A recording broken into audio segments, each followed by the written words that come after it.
CPI Alappuzha ജില്ലാ സമ്മേളനത്തിന് ഇന്ന് തുടക്കമാകും. കേന്ദ്ര കമ്മിറ്റി അംഗം VS അച്യുതാനന്ദൻ സമ്മേളനം ഉദ്ഘാടനം ചെയ്യും. കൃഷ്ണപിള്ള സ്മാരക വിവാദം കത്തിനിൽക്കെ നടക്കുന്ന സമ്മേളനത്തിന്റെ മുഖ്യ ചർച്ചയും ഇതായി മാറും. അതേസമയം സെക്രട്ടറി സ്ഥാനത്തു നിന്നും CB ചന്ദ്രബാബുവിനെ മാറ്റാൻ ഔദ്യോഗിക പക്ഷം കരുക്കൾ നീക്കുന്നുണ്ട്.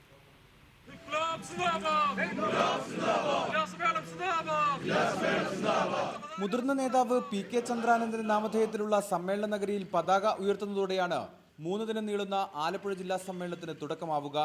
പാർട്ടി കേന്ദ്ര കമ്മിറ്റി അംഗവും പ്രതിപക്ഷ നേതാവുമായ VS അച്യുതാനന്ദൻ സമ്മേളനം ഉദ്ഘാടനം ചെയ്യും. 15 ഏരിയ കമ്മിറ്റികളിൽ നിന്നായി തെരഞ്ഞെടുക്കപ്പെട്ട 340 പ്രതിനിധികളും 41 ജില്ലാ കമ്മിറ്റി അംഗങ്ങളും 11 സംസ്ഥാന സെക്രട്ടേറിയറ്റ് അംഗങ്ങളും ഉൾപ്പെടെ 392 പേർ സമ്മേളനത്തിൽ പങ്കെടുക്കും. സംസ്ഥാന സെക്രട്ടറി പിണറായി വിജയന്റെ നേതൃത്വത്തിലുള്ള സംഘമാണ് ആലപ്പുഴയിൽ സമ്മേളനം നിയന്ത്രിക്കുക. പ്രവർത്തന റിപ്പോർട്ട് അവതരണമാണ് ഉദ്ഘാടന ദിനത്തിലെ പ്രധാന അജണ്ട. കൃഷ്ണപിള്ള സ്മാരക മന്ദിരം തകർത്ത കേസിൽ ജില്ലാ നേതൃത്വത്തിന്റെ വിലയിരുത്തൽ റിപ്പോർട്ടിൽ പരാമർശിക്കും. കൃഷ്ണപിള്ള സ്മാരക കേസും പാർട്ടി നടപടിയും തന്നെയാകും സമ്മേളനത്തിലെ പ്രധാന ചർച്ചാ വിഷയം.